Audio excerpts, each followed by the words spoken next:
Which one? Oh, I see we're on Twitch. I guess I should start. I'm not used to it just takes a week and I don't start talking when we're on the other ones.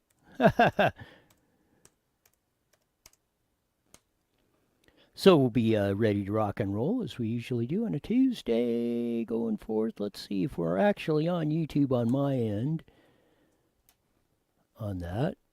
We'll see if, or if Jesse's slacking or... yes, we're on. We're rocking and rolling. We'll have Dr. Kelly Victory on in a little bit, along with our rest of our stuff that we do each and every day.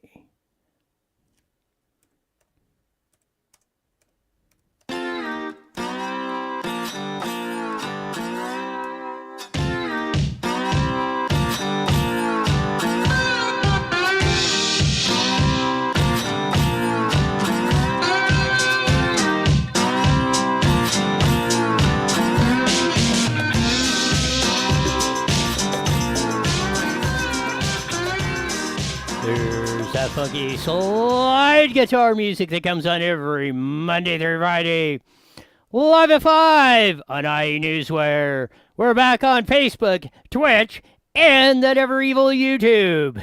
That goes back and forth each and every day. Lots of stuff to cover. We'll have Dr. Kelly Victory coming on in a bit to update us on all things COVID. And all the stuff. She had a, something to do. Yes, we were going to have her on yesterday, but she had something to do. So she graciously rescheduled for today.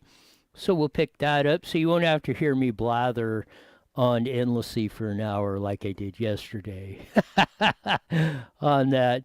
Lots of great stuff. And, of course, it's 2021. And, of course, there are no shortages of news stories.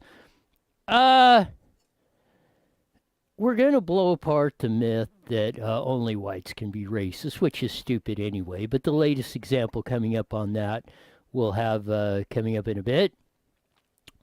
We'll have these comments by the crying CDC director, and there's nothing wrong with that, but if it was genuine, we'll let you decide if it was genuine or not. We'll break down where they can pull off $31 billion in welfare fraud and just about everything else coming down the pike. Well, we'll show you. And not only are you going to pay, you're going to pay twice, and your kids are going to pay twice for it. Across all the board, the bailouts and everything else, the money just doesn't fall out of trees, but as usual, you can run it on a printing press, and that's what we're doing. We're either doing that or borrowing it or anything else during this whole, we racked up, $6 trillion in debt in 1 year just over COVID. It's amazing of what goes on. We're going to do a little bit of Kamala Harris. Besides the content of what she's saying, which is totally hideous,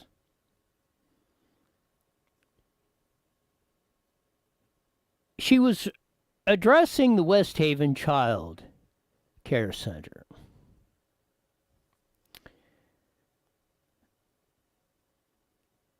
Now you tell me, we're going to run these clips. We may be in bigger trouble with Kamala Harris than Joe Biden. At least Joe Biden is 78.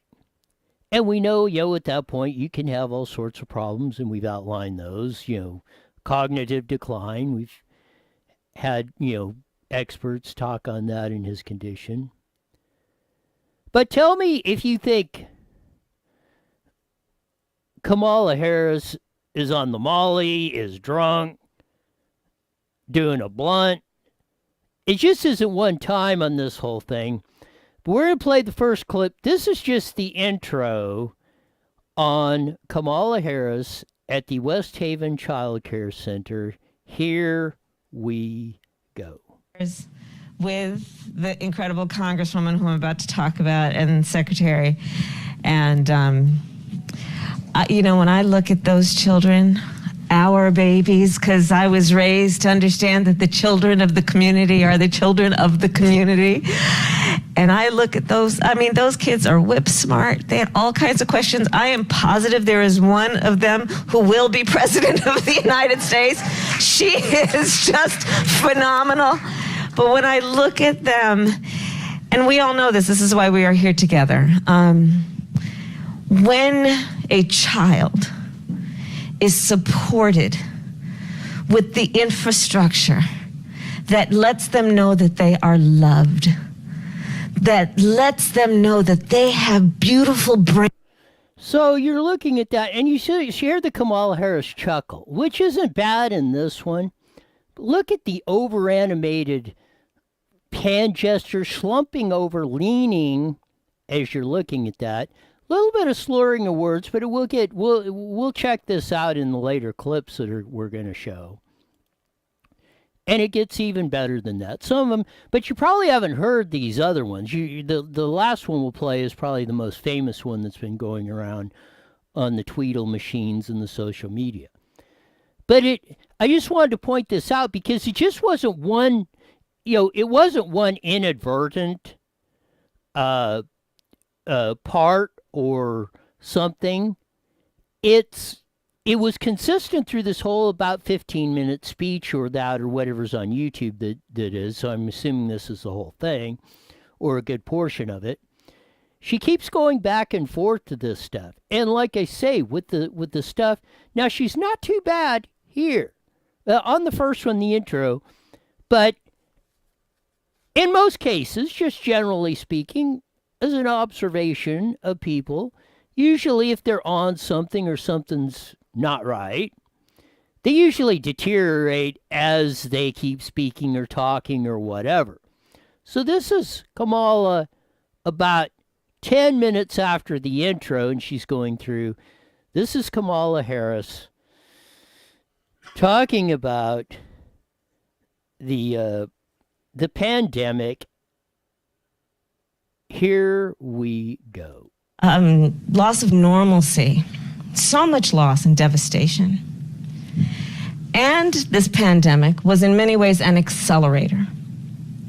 Meaning for whom things were bad before, they got even worse. And it also magnified then the fissures and the failures and the fractures in our system. So you say, Kamala, okay, talk about the opportunity now, right? The opportunity is more people are seeing that, yeah, affordable childcare is a big deal. More parents are seeing the value of educators when they had to bring their kids and saying, we're not paying them nearly enough. We started to talk about things like paid sick leave. Okay. Notice the fissures and factors or whatever what the hell was that? Not on top of the pandemic accelerators, which is she's trying to cue this, and we'll do this with the CDC director. You think things are opening up or stuff? It ain't happening. But that's not to the point. Notice the higher pitch of the voice. And she gets to the end with that laugh that you're talking about putting the kids back to school and stuff, and you're talking about teacher, and you just start that goofy laugh that when you're trying to make a serious point about that, you're not telling a joke. It's not that you're, whatever, you're Jay Leno the comedian or something that you're trying to get a line on, or Chris Rock or something, where you're trying, you tell a joke and then you laugh along to get the audience to go da da da da. She's not being funny about this. So what's that cackling little goofy laugh she has at the end, which even gets worse on the third clip and probably most famous one that goes on this. But you tell me, comment on that. Do you think she is on something?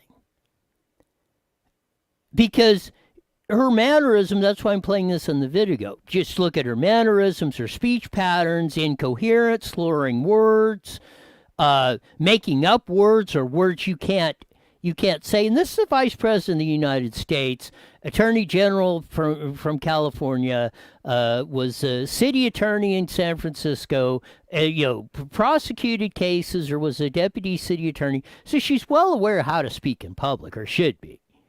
It's not nothing new to her. So to act like this is extremely troubling. Here we go with the cherry blossom clip number 3. A society that does not require that you are exceptional to thrive.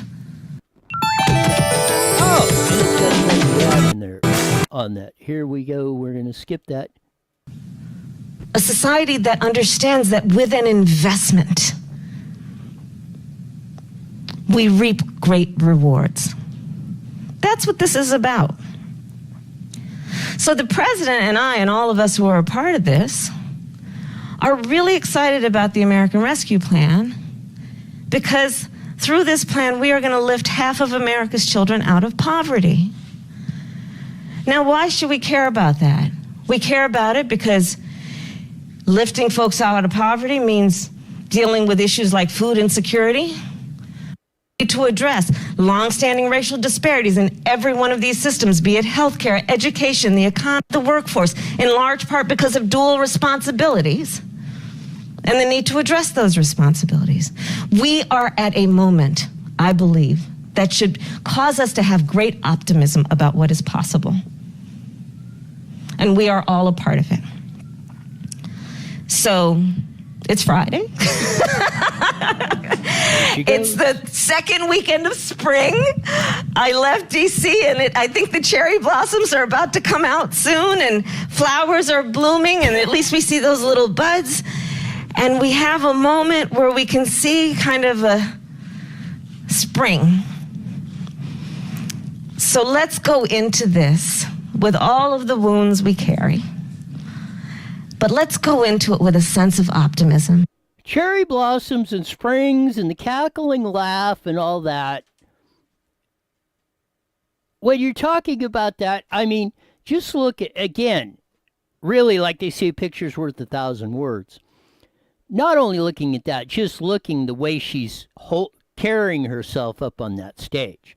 Again, she looks like somebody, if she's not on something, then maybe she's got even worse mental problems than Joe Biden, because that is not any normal behavior from a vice president giving a speech at a child care center, being totally incoherent, slurring words, making them up.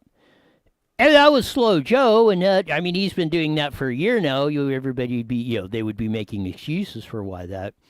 Why not the outrage from Miss Kamala on this whole deal?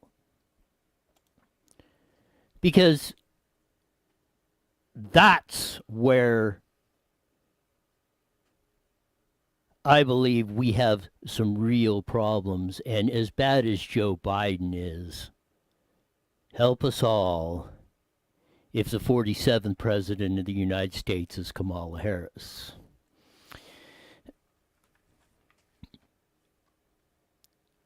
Here we go with this one. Allison Collins was a VP of the school board in San Francisco. Got into a little bit of hot water. Again, we were talking about the racist stuff. And the whole rhetoric, only whites can be racist and all this other stuff. Allison Collins, vice president,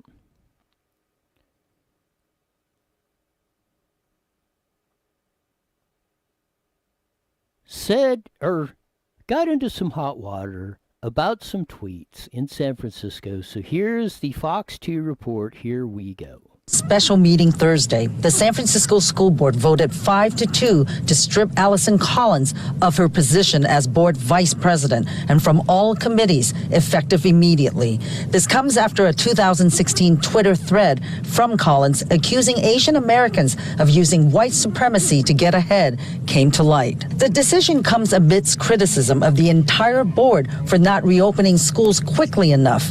But earlier in the day, it won a court victory in the lawsuit filed by the city attorney's office asking a judge to force the district to reopen schools for in-person learning. While we're disappointed that the lawsuit isn't going forward, we're actually really delighted that it spurred progress for us. Tammy Carter says she has 2 children in San Francisco public schools. She's critical of the school district. Before the lawsuit, there was absolutely no action that anyone could see. Superintendent Vincent Matthews said in a written statement, quote, "This lawsuit has served as nothing but a superficial distraction from the work to safely return San Francisco's public school students to in-person learning."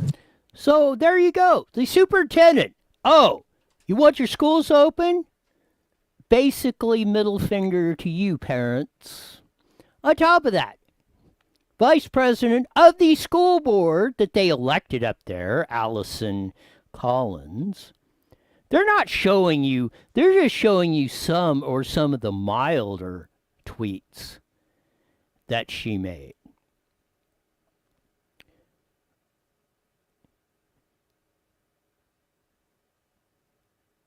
Here's the main one.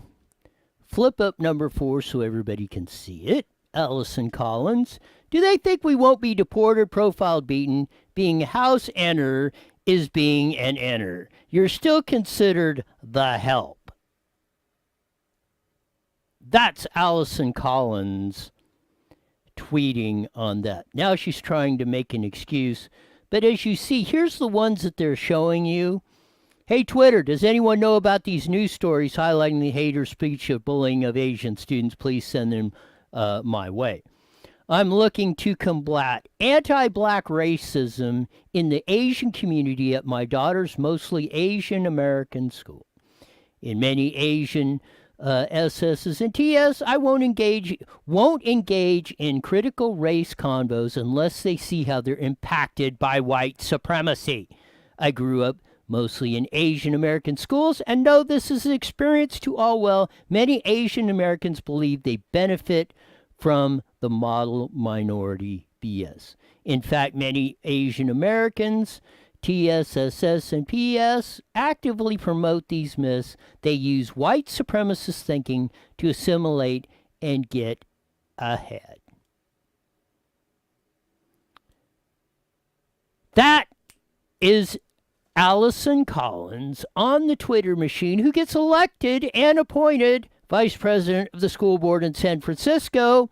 And the San Francisco, on top of that, the superintendent that they hired tells the parents who want their kids back in school, blank you. We ain't doing it. We are school district employees, teachers, and what we say goes. And if we don't want to go back to work, we ain't going. If we don't want to open these classrooms, they ain't getting open unless we get what we want. And that is more money and benefits and less working conditions.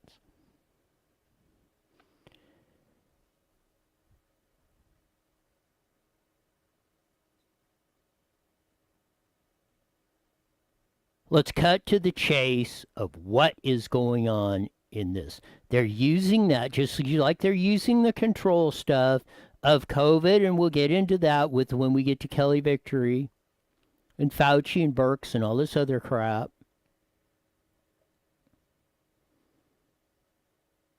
Joe Biden, Kamala Harris going back and forth.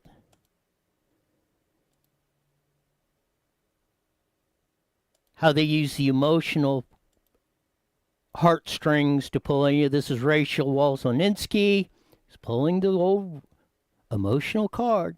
Now, crying's fine. But when you're doing it to manipulate the people in a disingenuous way to do that, to tug at their emotional heartstrings, like Make people afraid. Oh, you're going to kill your mother. Make communities that are lower income more susceptible to this and scare the living crap out of them to keep them under your control. This is Rachel Waleninsky, CDC director, with her little emotional plea. Here we go. You will listen. I'm going to pause here. I'm going to lose the script, and I'm going to reflect on the recurring feeling I have of impending doom. We have so much to look forward to, so much promise and potential of where we are, and so much reason for hope. But right now, I'm scared. I know what it's like as a physician to stand in that patient room, gowned, gloved, masked, shielded, and to be the last person to touch someone else's loved one because their loved one couldn't be there. I know what it's like when you're the physician, when you're the healthcare provider, and you're worried that you don't have the resources to take care of the patients in front of you. I know that feeling of nausea when you read the crisis standards of care and you wonder whether there are going to be enough ventilators to go around and who's going to make. We built 9 million ventilators, and we probably only used 10 of them. Probably an exaggeration, but we overbuilt ventilators and all this stuff. The scare tactics like Rachel Waleninsky with the fake tears and the emotion, and I'm going to go off the script and all this other crap. And a lot of you, again, have heard that clip going across of that. But yeah, you're watching it. Oh, your school. Well, we might. Yeah, watch out for these schools to be open. We might. She's over there. She's with the governor of Massachusetts. Not part of the vast right-wing conspiracy. He dropped the mask and they're up there. Well, we all need to come. Maybe we all. I'm encouraging everybody, even if there's no mask mandate, to wear them and da-da-da-da. And maybe it's not a good idea, da-da-da-da-da. Here's the second part of this. And the probably even more important part of here to come. Here's Rachel Waleninsky. Here we go. Yet. And so I'm asking you to just hold on a little longer, to get vaccinated when you can, so that all of those people that we all love will still be here when this pandemic ends. The trajectory of the pandemic in the United States looks similar to many other countries in Europe, including Germany, Italy, and France. Looked like just a few weeks ago. And since that time, those countries have experienced a consistent and worrying spike in cases. There you go. The whole part of it. Oh, and we follow about 2 or 3 or 4 weeks in Europe, and they're doing. You can see what's coming down the pike. Joe Biden saying, "Oh, you need to mask up," and all these governors are doing that. Da da da da. When in Texas, when Gulag Gavin said, Greg Abbott, a governor of Texas, when he dropped the mask mandate, said it was irresponsible, reckless, da da da da. And the death rate in Texas in the 2 weeks since then has been less than California. Schools have been open everywhere. Schools have been open in Irvine. 25,000 students and teachers, I think 20 some odd cases since September. Same in San Francisco, where Allison Collins and the Nutcase superintendent, Marin County, up in that area. 7,000 students, like 7 cases.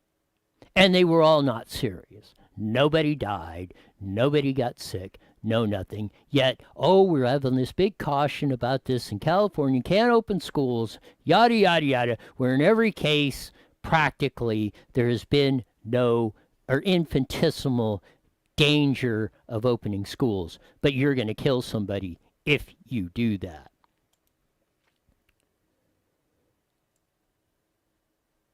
This is what you got to look forward to.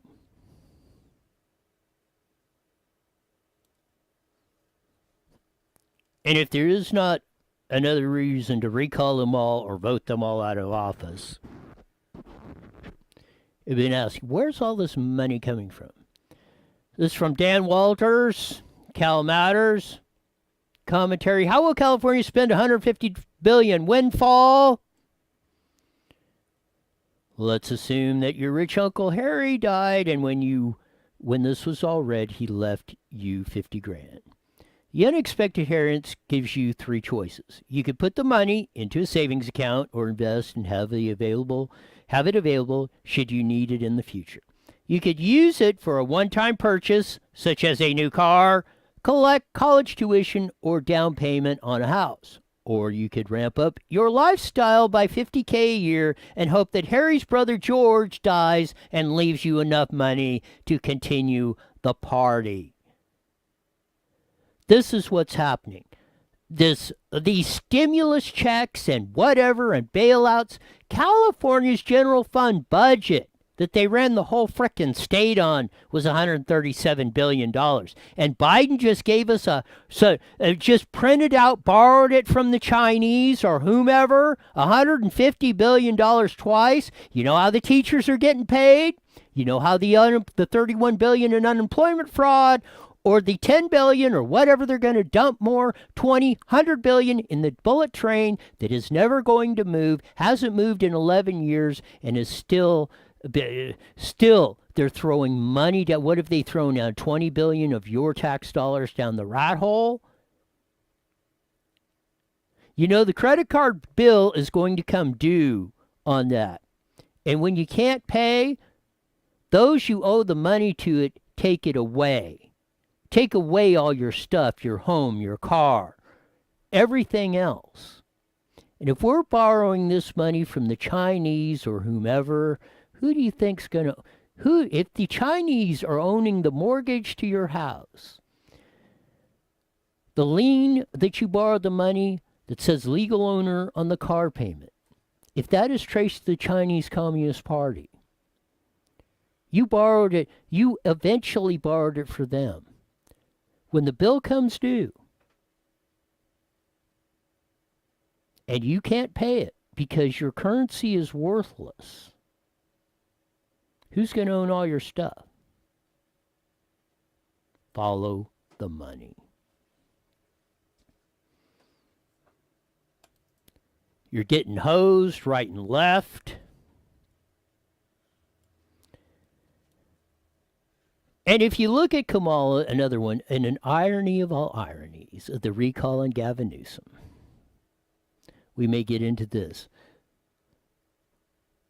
But did Kamala Harris actually is the most responsible for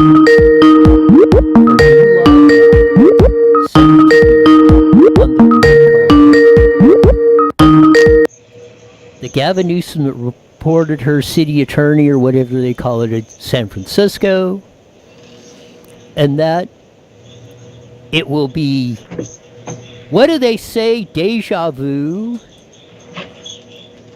if they run into this? 1 minute. And Kamala is the one who actually is the biggest perpetrator that gets Gavin Newsom on the recall ballot, and eventually, hopefully, by the wisdom of the California voters, recalling his sorry butt and doing that. And 30 seconds. As they say, as well, deja vu. Man, oh man. That's like frosting. If this happens, this is going to be like frosting on the cake. We're gonna, when Gavin Newsom gets recalled, we are gonna throw such a party. Here California. We go, 10 seconds. It will be epic. King.com. OEM Supply King. We got it! IE Newswire Daily is on the air. The following is a paid program. Views and claims expressed are those of the program producer and are not endorsed by this station. Opinions expressed are not necessarily those of radio station KMET, its management, employees.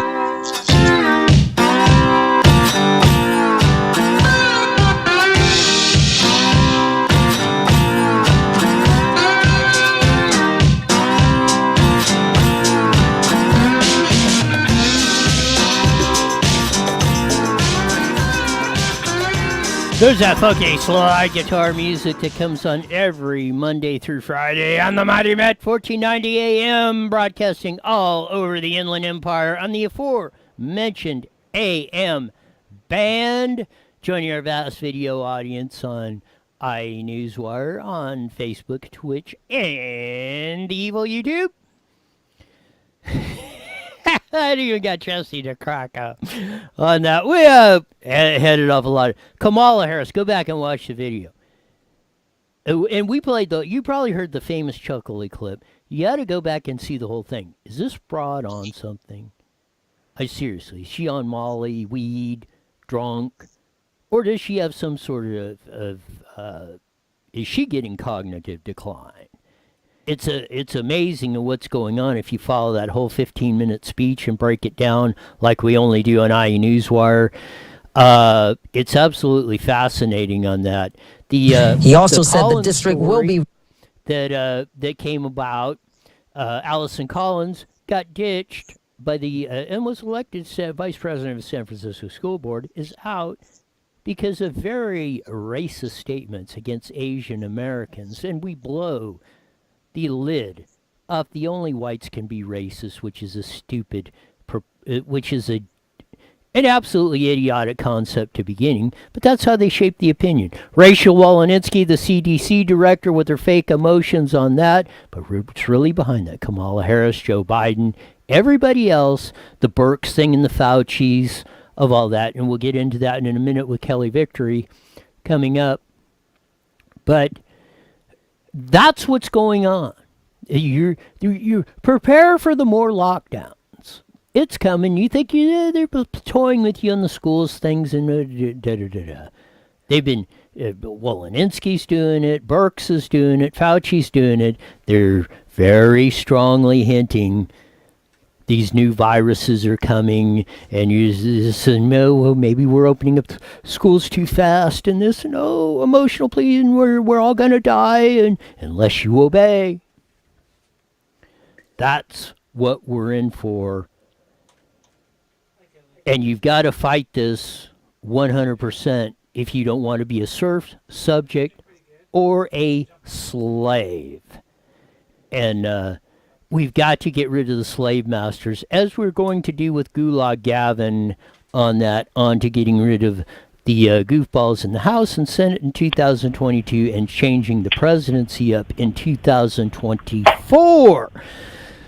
But as we mentioned earlier in the show, and we usually do at least once a week, we have on the supreme expert in COVID-19, if not the finest physician in all the world, and that's my opinion, and I'm entitled to it, because as we've went through this whole more than year-long battle on COVID-19 and battling the establishment that's trying to keep the knee on our necks, and I've never found anything that she hasn't been wrong, or that she's been wrong on the facts. The facts are the facts. The evidence is the evidence. The science is the science, and the real world data is the real world data that we've had to work with.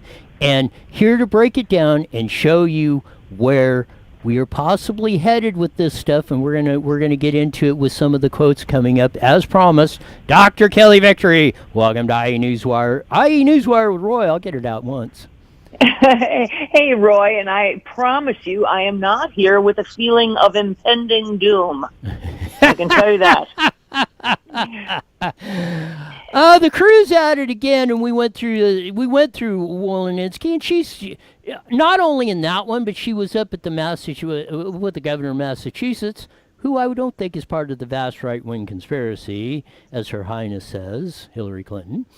And he lifted the mask mandate. She's up there saying, oh, well, maybe, I'm still encouraging people to wear masks, and maybe this shouldn't be going on. But then we had Fauci sounding off and Birx on CNN and control and this, and I didn't say that, and I was not recommending this, and Trump wasn't following that. This is on Steve Bannon's show. Mark Meadows, who was chief of staff for Donald J. Trump, and a guy who was sitting in the middle of the meetings with Birx and Fauci and Trump and everybody else and in contact with them, which none of us were in. But he knows that. Steve Bannon asked him directly about Birx and her claims about masks, and she did, and Trump cost lives and all that. Here goes to the credibility of Birx's latest statements. Here we go. ever said anything like that, did you? Yeah, I don't recall anything like that. I can tell you that different states use the guidelines in different ways. We know that, and we see that from California and Florida. And I think there's always a concern when somebody says, well, this is a guideline and you're doing it differently, and what that might mean from a public health standpoint. Okay. So there you go. All these claims that Birx, and he was responding to all the claims that Birx made, and he later on said, hey, Birx needs to clarify this, because what she said the other day of all this stuff was never brought up in the past year while I was chief of staff, Dr. Kelly Victory. No, and you're very right, Roy. And one of the things, by the way, about CDC guidelines that really has been pervasive in this entire pandemic is that every time the CDC comes out with a guideline, it gets taken by people, whether it's in the media or people like Birx or Walensky or Fauci. It gets taken and it gets turned from a guideline into a mandate very quickly, and people start pointing fingers and saying, wait a minute, you didn't follow our guideline, which we perceive to be a law. It's a mandate, and you broke ranks with what we, told you to do or what you were supposed to do. Mark Meadows, I think, is spot on, and you are correct. Birx and none of the rest of them, have a leg to stand on when it comes to pointing fingers. It is, and I mean, and Steve Bannon asked Meadows, is Birx lying? And he said, well, I'm not going to go that far yet, but he said she needs to go back on the air and walk back practically everything she said the other night on CNN, I think it was, because she said that narrative never went. And on top of that, the CNN report, and they were trying to say Dr. Scott Atlas and all that, when he had all these crazy numbers and ideas and stuff that were coming on that, and trying to imply that was coming on in this time at the beginning of the pandemic. And if you just go back and check the record, Dr. Scott Atlas did not come on in the Trump administration or being part of it until way late. I think it was September and October before he came on as a spokesman. But they were trying to apply, which Birx had laid that out. And if you remember, while they were still on the administration, we played it on the show, she said, I don't even want to be in the same room as Dr. Scott Atlas. So they're trying to shape the fear. They're trying to shape the fear mongering rhetoric up again with this stuff. What do you believe is behind it, Dr. Kelly? Well, there's no question. And unfortunately, what I see happening is, as the data comes in and the numbers don't lie, and we know that hospitalizations and ICU admissions and deaths have been continuing to fall month over month across the country, even in places that are open like Florida and Alabama and Mississippi and South Dakota, and more states are opening up. Given that the numbers are continuing to look very good, on top of that, we have leagues of people being vaccinated. And unfortunately, the powers that be do not want to give up all of the control that they've gained during these past 13, 14 months. Because although it was done expediently to help supposedly with the pandemic, what it has really fundamentally allowed them to do is to find it easier to enact many of their other social justice initiatives. Everything from climate change to gun control can be done more easily as long as people remain largely controlled. It's way easier to drive a climate change agenda, for example, if you've terrified people into not driving, not traveling, not getting on an airplane, and not, flying to a funeral or a wedding. It's a lot easier to manage your gun control initiatives if people are cowering in their homes and aren't going out and gathering in public and en masse. And so many, I believe, of their initiatives, while they said initially were because of the pandemic, they are terrified to give up that control because they see it as a very easy way, I believe, to get the rest of the things done that they've always wanted to do. We're going to play the second clip on this from Steve Bannon showing he asked Mark Meadows about Fauci. Did he bring up any of this stuff about masks or this and da-da-da-da-da in the beginning of back when it was? So here's Mark Meadows again with Steve Bannon on Fauci and his credibility. Here we go. And misconceptions. And this is why I'm disappointed in Dr. Gupta, because he's better than this. I really think very highly of Dr. Gupta and the reporting he's tried to do during this time. And it's about Fauci. I don't know if we have this. Fauci last on mask. Fauci, once again, they asked him about mask, right? And they went back to the interview he had done, I think, on 60 Minutes. It definitely was CBS, but I believe it was a 60-minute special they had on a Sunday back in March when they asked about mask, and he said there was no need for anybody to wear a mask, right? Absolutely no need to wear for it. Gupta questions him, why did he say the time?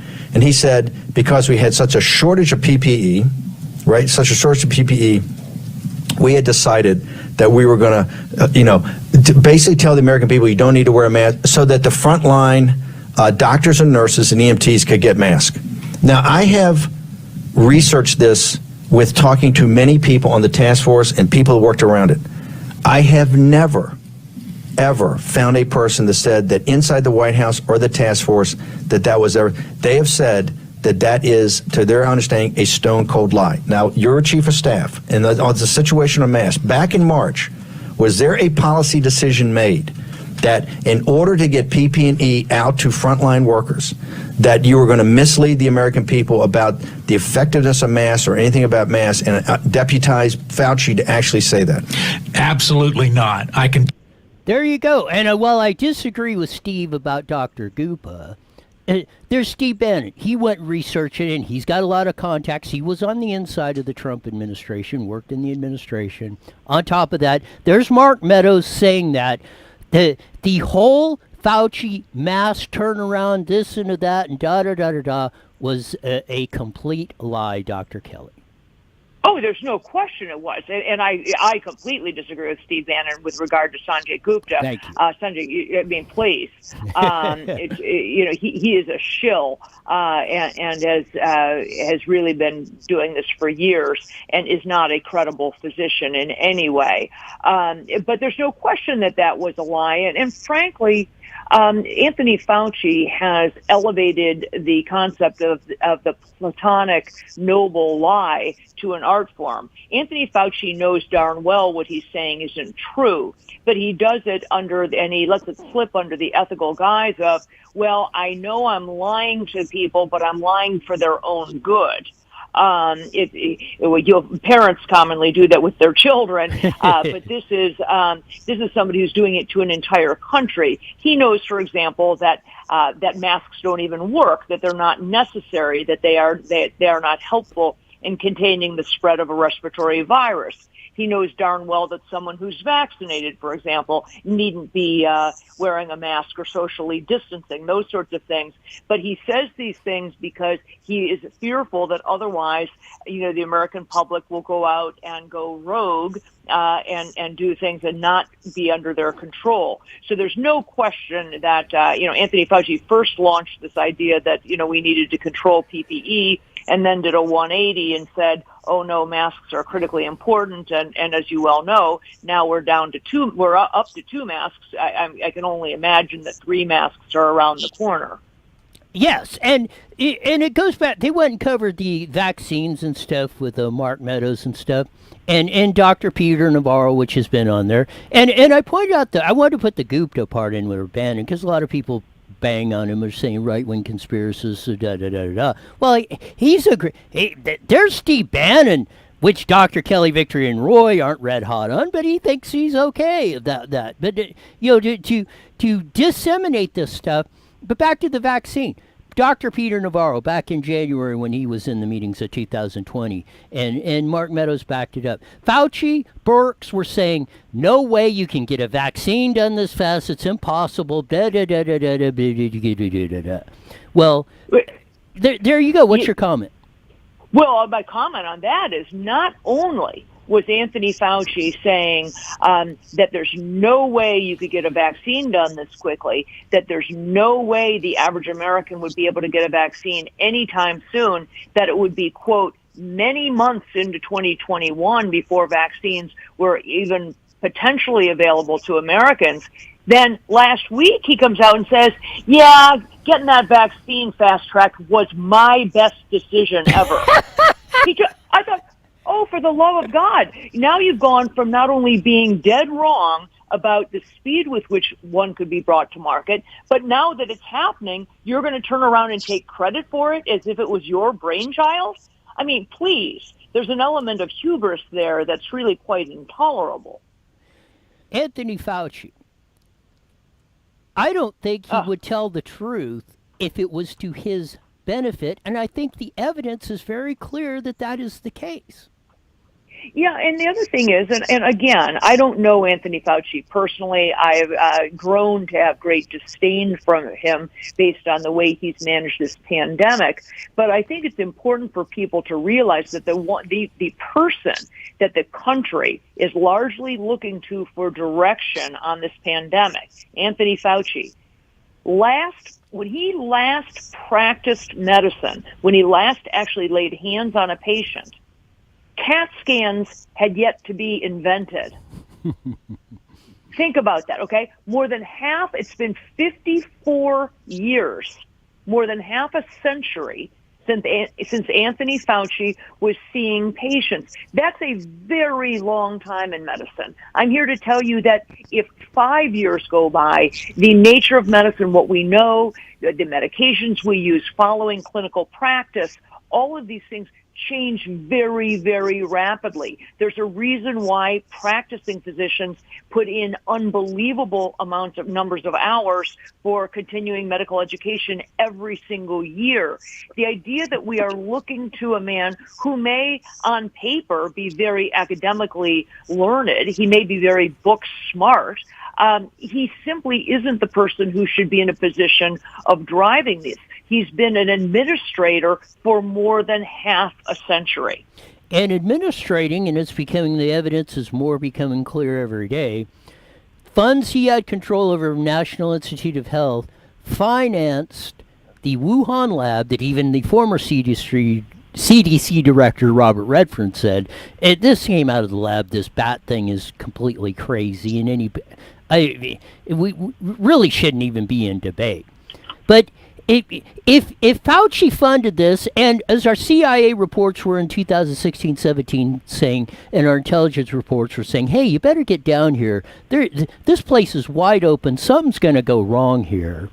If Fauci knew this, and now when everything's going to hell in a handbasket, now he's trying to wipe his hands clean or directive it as stuff, and it's him financing the Chinese that leash this. Again, follow the money of where all this stuff goes, and then maybe you can put together the end game, Dr. Kelly. No, there's no question. And as you pointed out, Dr. Redfield has now that he is no longer in the government, is now acknowledging what any thinking physician or thinking scientist has known from nearly the very beginning, which is this clearly was a lab-created or lab-modified virus. In the first days and probably the first two and a half weeks, I am on the record for saying that I agreed that it likely came from a wet market. Once I got a hold of the genetic sequencing of it and started looking at actually what we knew about the virus itself, which was probably week 3 into the pandemic, so it was the second week of February, I said, Lord, this is not a naturally occurring virus. This has been modified. It clearly came from a laboratory. People like Fauci know that, Birx knows it, Redfield knows it, they all know it. But Redfield wasn't willing to acknowledge that until just last week. It's the same thing with what was going on in that lab in Wuhan. They know darn well, and they've been involved in the lab. They had the chief scientists from Wuhan help to set up the lab at the University of Texas in Galveston.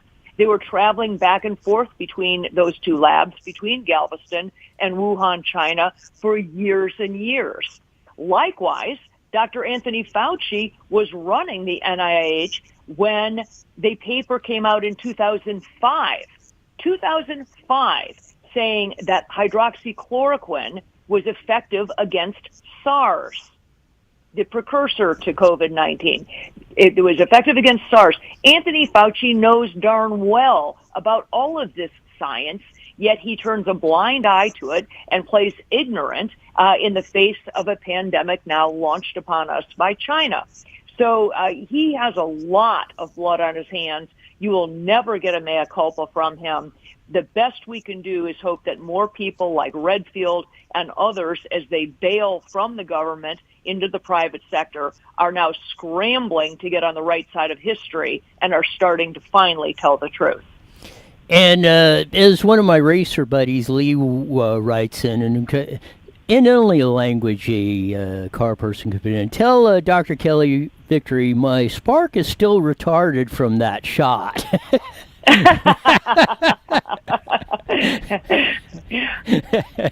Good enough. Yeah, that, and as you said, you pointed out many times about the the danger of rushing this to the people that quickly on that. We got about a minute left. I'll let you wrap it up. Well, I think, that despite what you keep hearing of from doom and impending gloom out of the CDC, things really are going in the right direction. I think it is incumbent upon all of us, the thinking people and those who refuse to live in fear, to continue to push back, say no. Those who are vaccinated should go about their business. Those who are not in high-risk groups should go about their business. We need to demand that our schools are open, demand that our churches are open, demand that we be allowed to earn a living, and stop living in the fear of the fourth, the fifth, the sixth surge, or whatever else they want you to believe is coming down the pike.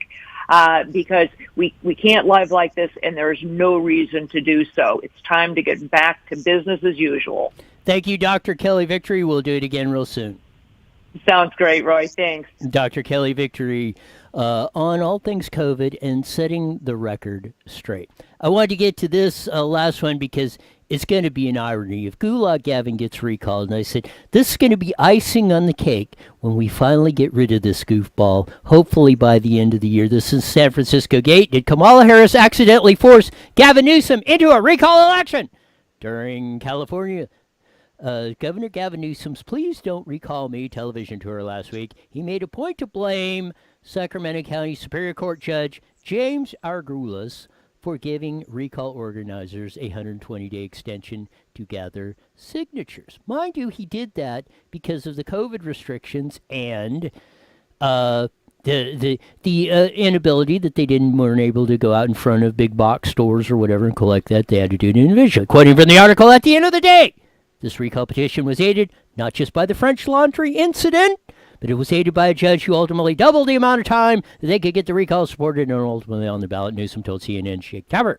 Interesting enough, Argulas actually could have departed the San Francisco Superior Court before the ruling. He was nominated by former President Donald J. Trump for a federal judgeship, but his nomination was not supported by then Senator Kamala Harris, stalling the process and leaving him at the state level.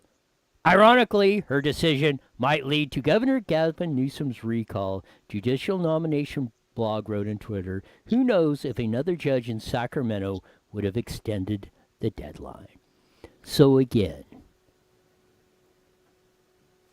we may have in the end game at the end of this year Kamala Harris to thank for leaving Judge Argulas in office for protesting Donald Trump's appointment while you were senator so he could rule the 120-day extension, which they were only at about 600 of the 1.5 million needed.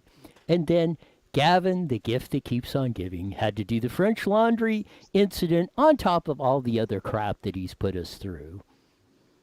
But I've said, the French Laundry, we look back in history, the French Laundry incident is going to be the turning point in Gavin Newsom's political career.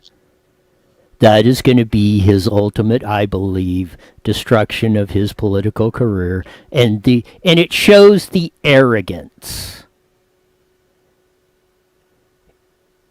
of a Gavin Newsom that would stoop to that. He will do anything to do to keep himself in power, he does not care about the rules, like the criminals, like the crooks, like the man who gets a gun and wants to shoot you, take your property, or whatever, carjack you, invade your home. He doesn't care about the laws, but he makes darn sure you're going to abide by them, or so I will take a gun via a deputy or policeman and put you in jail.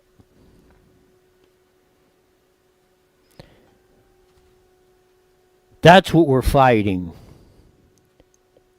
in towns, states, and in the United States. In that, it's been a fun day on a Tuesday. Like they say, the news just doesn't keep stopping. It keeps ballooning every day, and we'll bring it to you as we have today on this Taco Tuesday.